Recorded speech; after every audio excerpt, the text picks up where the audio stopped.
Hello and welcome to Random Knowledge. This week's show is a bit of a celebration. Two of my friends have decided to get engaged. They'll remain nameless, but they know who they are.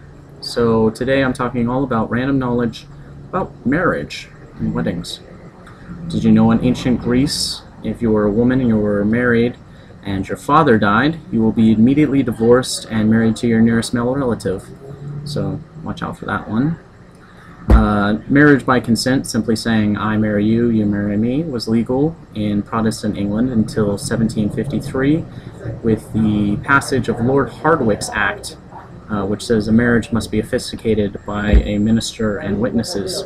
With a lot of same-sex marriage, we are hearing Bible quotes saying that marriage is between a man and a woman. This is simply not true. That line actually comes from the 1563 Counter-Revolution. The Council of Trent declared that marriage should be between a man and a woman. In ancient China, you had to search your family history and make sure you weren't related, something that didn't concern the nobles of Europe. Although it was not considered incest if you married on your maternal side, that is your mother's family. Now my friend getting married, he has to pick a best man, and there are several things he should consider, several cultures. In Ukraine, still today, the best man is responsible for guarding the bride, specifically the bride's shoes, in which people might steal during the ceremony. If they are stolen, then usually the groom has to pay a small cash ransom or do something embarrassing. Interesting, India has a very similar culture, but it's a bit switched.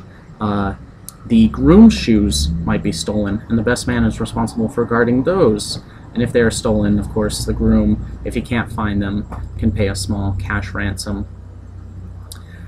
In Western Europe, the tradition of the best man goes back to the Goth tribes, in which eligible bachelors who couldn't find a wife in their own tribe would go with their best man, usually a strong lad, and kidnap a bride from a neighboring tribe, and when he came back, the best man would guard his hut or his yurt until he could consummate the marriage.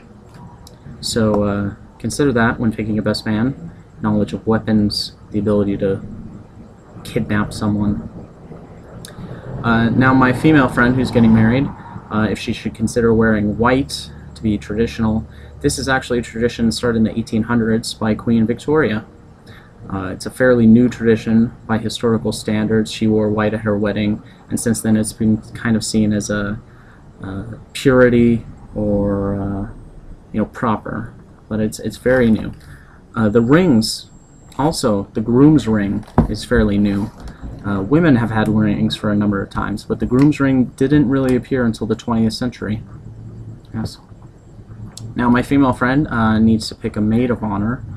And what's important of her maid of honor is that she be a young female of marriaging age. And this is important because traditionally, if the bride should die before the wedding, which is completely possible in ancient times, or run off, then the maid of honor would step up, and which saves a lot of people a lot of time. You've come to a wedding, you want to see a wedding, the bride doesn't show up, there's going to be a fucking wedding. Also important, or also interesting, is I went to a wedding a few years ago where there was a man of honor. The bride had chosen a male to be her maid of honor, and a lot of people think this is a new tradition, but actually it's a ancient Ukrainian tradition. There was often a man of honor on the bride's side, a historical friend-zoned lad. And this goes out as much as my friends that are getting married to these nameless Ukrainian gents that have gone down throughout history, unnamed, unloved, devoting themselves to a woman who's getting married to another man. So that is all for today's Random Knowledge. Have a good day.